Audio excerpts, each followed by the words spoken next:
Hi betting experts, day one of the Cheltenham Festival on March the 12th, cracking racing, the ground soft, good to soft in places, the weather forecast has improved. I think we had the last of the rain hopefully on Sunday and things are going to probably dry out through the week. It's a really cracking card, some competitive races, hopefully you found a few winners. We start off with our betting expert daily nap, sponsored by Bet365. This goes in the 5:30, the finale. It's the Maureen Mullins National Hunt Challenge Cup for amateur jockeys and novice chase over nearly 3 miles 6. Grade 2, Class 1, 5-year-olds and upwards, over £60,000 the winner.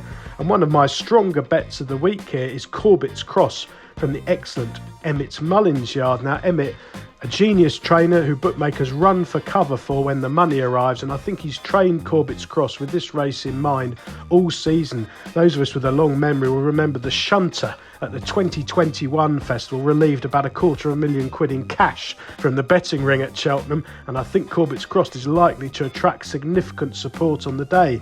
JP McManus's owner is not adverse to having a tilt at the ring, and this one was a very smart and useful hurdler, but he's always been a chaser on looks. I think it's fair to say that his jumping has sometimes lacked fluency, though it was no fault of his own. He actually got brought down at Fairy House last time in February when 4-1 on, just about to move up into contention at the time. That was no fault of his own. All of his previous form, he had a couple of runs behind Grange Clare West, who's very smart, and he won well at Fairy House in the mud in December. I think the key is this marathon trip. For the first time, he's 6 furlongs into the unknown, but I'm sure it's going to suit him, and I think there'll be less pressure on his jumping in this 7-runner field. I think he'll have far too much speed for his market rival Embassy Gardens, and maybe a bigger danger might be down the bottom, the mare getting £7 all round, Apple Away, who's a big price for Lucinda Russell.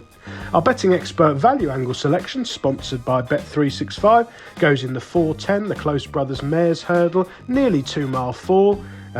Grade 1, Class 1, 4-year-old mares obviously and upwards, £67.5 to the winner. I think the price disparity is balmy here between Lossiemouth and my selection Ashrow Diamond. I don't think there's that much between them in terms of form, and maybe Ashrow Diamond might just be more battle hardened to slug things out up the hill than the fragile Lossiemouth we've only seen once since last April. She was fairly uneasy in the market, but she was very impressive 45 days ago, but she could bounce. She's not stood a great deal of racing in her whole career, 7 runs, age 5. Obviously, she could be top class. She might well see them off on the bridle, but if Ashrow Diamond can get her off the bridle, I think Ashrow Diamond might out-battle her up the hill. She's won 4 from 7. She goes particularly well on good to soft ground. I like the way she won at Doncaster back in January, and I think this longer trip's probably exactly what she needs. Smooth traveller, turn of foot, doesn't do a lot in front. And that's perhaps why she hasn't got the same lofty rating as Lossiemouth, who tends to do things visually impressively. But for me, Ashrow Diamond, around 4-1, you can only go one way. The remaining 5 races at Cheltenham, we'll spin through them in time order, starting with the Supreme at 1:30. 12 runners. Willie Mullins has got 50% of them for this valuable Grade 1 novice. It's a cracking race. I prefer Mystical Power, who I think you now might get a bigger price than you should be because of the jockey bookings. Townend now on Tully Hill, but I've been taken by Mystical Power. 2 from 2 so far over hurdles. Still got a bit to learn about jumping, but as that sharpens, bound to have been schooled intensively since we last saw him in January at Punchestown when he quickened up well to win a Grade 2 effortlessly under Mark Walsh. He's back in the plate today. I think that's a plus, and I think he's the one to side with here. It's an absolutely cracking race. Worth touching on the fact, by the way, Willie Mullins comes into the Cheltenham Festival. His last 18 runners, he's had 10 winners, a 56% strike rate. They're absolutely peaking at the right time. The 2:10, the Arkle, unusually open renewal of this 2 mile Grade 1, nearly £100,000 to the winner. I think you've got to play because I don't fancy the favourite at all, Gaelic Warrior. I think he's a ridiculous price. It's the wrong way round for him. I think he's got a big hole in him.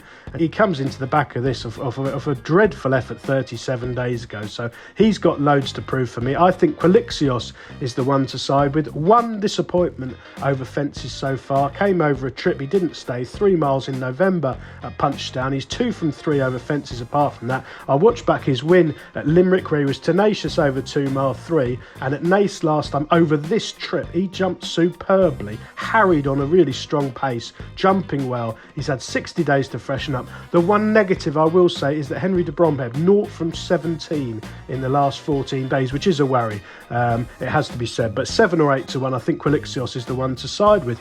The Ultima at 250, a 3 mile 1 Premier Handicap, a red hot race. I must admit I had Apple Away penciled in for this, but they've opted to go for the National Hunt Chase later on, so I've switched allegiances to the Goffer, who's trained by Gordon Elliott, has been laid out for this race all season. Not seen him over jumps for 5 months, but he had a sharpener on the flat 23 days ago. Elliott 7 winners in the last 14 days at a 16% strike rate. His horses are flying. The horse won on the flat at Hunchesdown back in February on heavy ground there, so he's obviously A1. He's been trained for this race all season. He should go really close. The Champion Hurdle at 3:30, bookmakers crying this morning. 8 runners, the dead 8 with an odds-on favourite. It's got a blindy shape for punters. I should think the shops will be busy.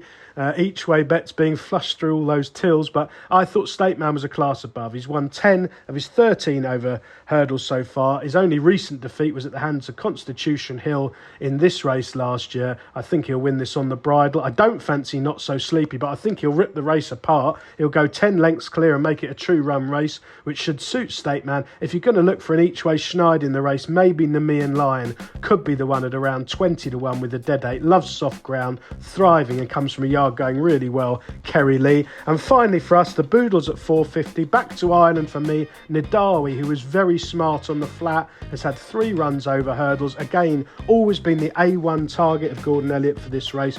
Pretty impressive in a 16-runner Naas maiden back in January.